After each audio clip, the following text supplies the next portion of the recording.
MHV production में आपका स्वागत है। आइए जानते हैं। भारतीय समाज में, विशेषकर उत्तर भारत के कई क्षेत्रों में, यह एक पुरानी परंपरा रही है कि दूल्हे की मां फेरों के समय मंडप में नहीं जाती। इसके पीछे कोई एक ठोस कारण नहीं है, बल्कि धार्मिक, सामाजिक और पारंपरिक मान्यताओं का मिश्रण है। आइए इसे विस्तार से समझते हैं। 1. नजर लगने की धारणा। आपने सही सुना है। लोक मान्यताओं में एक विचार यह है कि मां का अपने पुत्र के प्रति मोह सबसे गहरा होता है। ऐसा माना जाता है कि अपने पुत्र को वैवाहिक वेशभूषा में देखकर मां की ममता इतनी उमड़ सकती है कि अनजाने में ही उसकी नजर टोक लग जाए।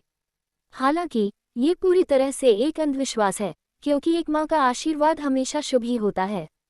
2. ऐतिहासिक और सामाजिक कारण। पुराने समय में बारातें दूसरे गांवों में जाती थीं और कई दिनों तक वहां रुकती थीं। घर की महिलाओं को पीछे छोड़ दिया जाता था ताकि वे घर की रखवाली कर सकें, घर पर होने वाले अन्य मांगलिक कार्यों की तैयारी करें। परछन और स्वागत। जब दूल्हा दुल्हन को लेकर घर लौटता है तो मां का मुख्य काम द्वार पर उनका स्वागत परछन करना होता है। परंपरा के अनुसार मां को घर की लक्ष्मी का स्वागत करने के लिए तैयार रहना चाहिए। 3. भावनात्मक कारण। विवाह एक भावुक अवसर होता है। कुछ लोग मानते हैं कि फेरों के समय मां अपने बेटे को पराया होते देख भावुक हो सकती है, जिससे रस्मों में विघ्न पड़ सकता है। इसलिए उसे उस समय दूर रखा जाता था। 4. कोबर और अन्य रस्में। कई संस्कृतियों में मां घर पर रहकर ही कोबर या अन्य कुल देवताओं की पूजा करती है ताकि विवाह निर्विघ्न संपन्न हो।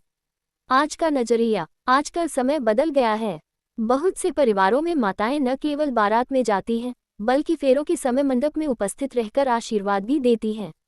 ये पूरी तरह से आपके पारिवारिक रीति रिवाजों पर निर्भर करता है।